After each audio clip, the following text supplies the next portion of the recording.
What's up, guys? This is a review from the Estoril MotoGP 2012.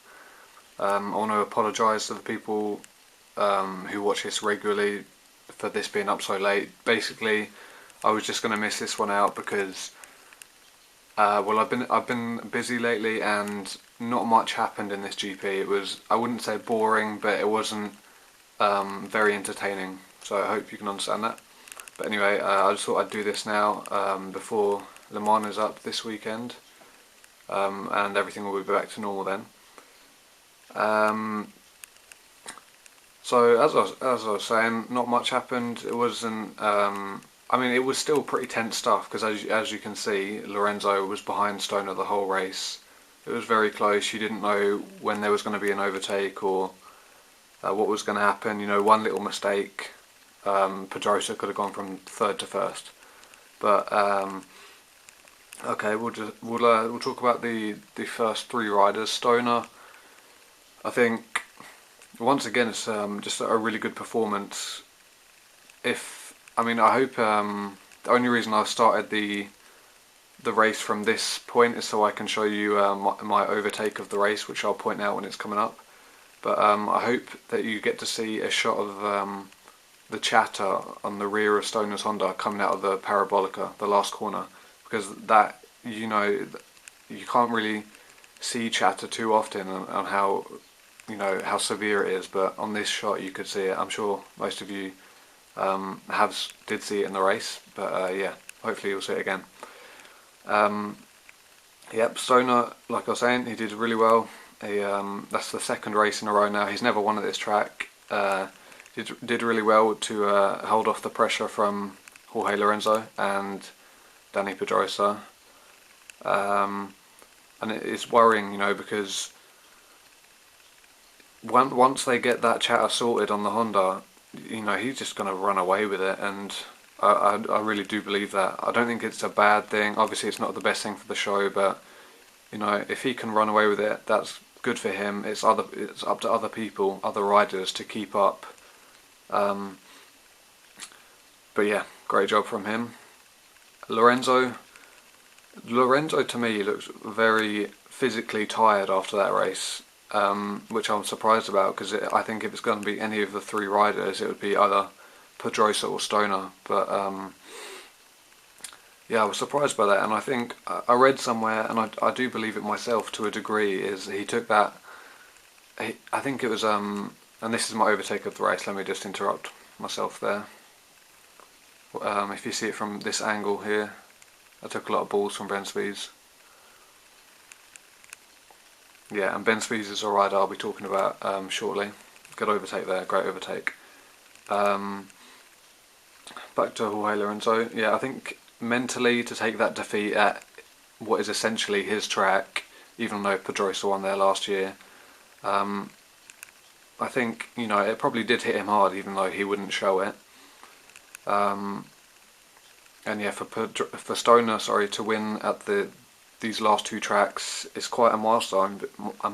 Because he's never won there before, and with the bike problems that he's having and the arm pump, yeah, I mean that's what I'm saying. Just wait till that bike gets sorted, and he'll run away with it.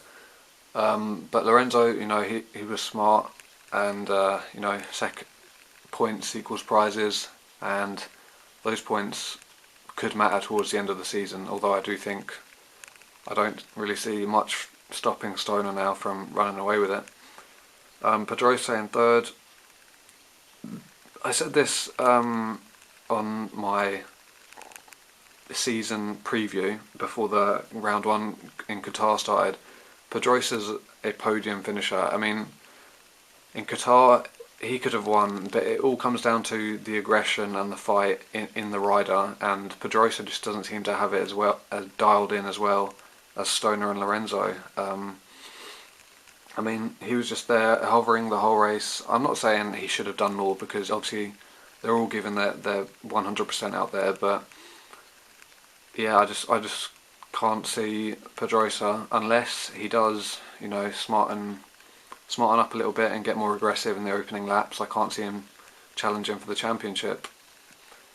But but there are some races he's going to excel at. So, you know, I mean, we might see. But in comparison to Stoner, who's on the same bike, he does need to be doing a little bit better. Fourth place we had Dovizioso, and I think he's probably thinking to himself, well, thank God I finished in front of Crutchlow for a race, because, you know, I mean, Crutchlow is still, I mean, this is his second season, but essentially he's still a rookie. He's on a 1000 machine for the first time. So too is Dovizioso. New bike, new engine capacity, but yeah, with the experience he has, I'm sure he wouldn't be happy being beaten by Crutchlow. I know he had the upgraded brakes, which could make a difference. I'm not too sure on how much of a difference or how much time that would save a lap. But yeah, just once again a great showing from the Tech 3 guys, 4th and 5th. Poncharal will be chuffed with them, and it's going to leave him a hard choice for next season on who to drop, because, you know, Bradley Smith is moving up, which I've already said I think is a bad decision. But then again, Smith could prove me wrong. I hope he does. But yeah, I mean, obviously it wasn't the best race from Estoril, but I think just because they're all at that level and none of them are making mistakes, and this is essentially what makes this the best championship. Obviously it's not the best maybe in terms of entertainment and bashing fairings, but essentially these are the best riders in the world, and, you know, no mistakes equals well, a mistake, sorry, would equal possibly from 1st to 3rd. So that's what's, you know, you have to admire about these guys. My standouts of the race were Stefan Bradl. I thought he did very well again, just because he's so new to this championship. Bautista, I thought he did really well, and yeah, he was a lot closer to the front than I thought he'd be.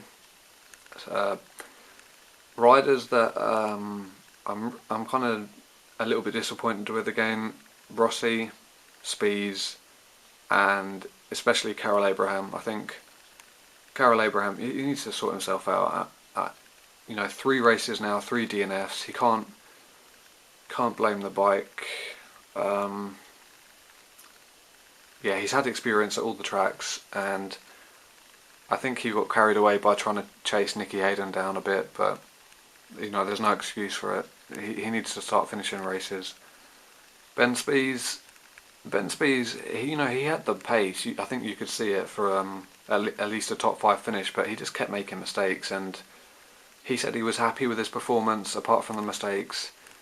And, okay, fair enough, but like I was saying, a mistake at this level, it will drop you outside the top 5. He needs to, you know, stop making mistakes. This is what MotoGP is about. You could maybe afford to make mistakes in World Superbikes. Look at Jonathan Rea. He ran off at the last corner and still won the race at Donington.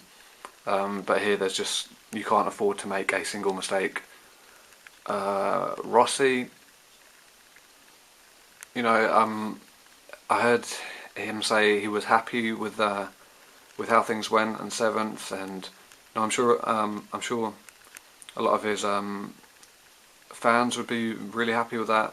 I think, yeah, no, it's an improvement, but I think no one can kid themselves, especially Ducati themselves. You know, 30 seconds off the leader still, 7th place, best result of the season.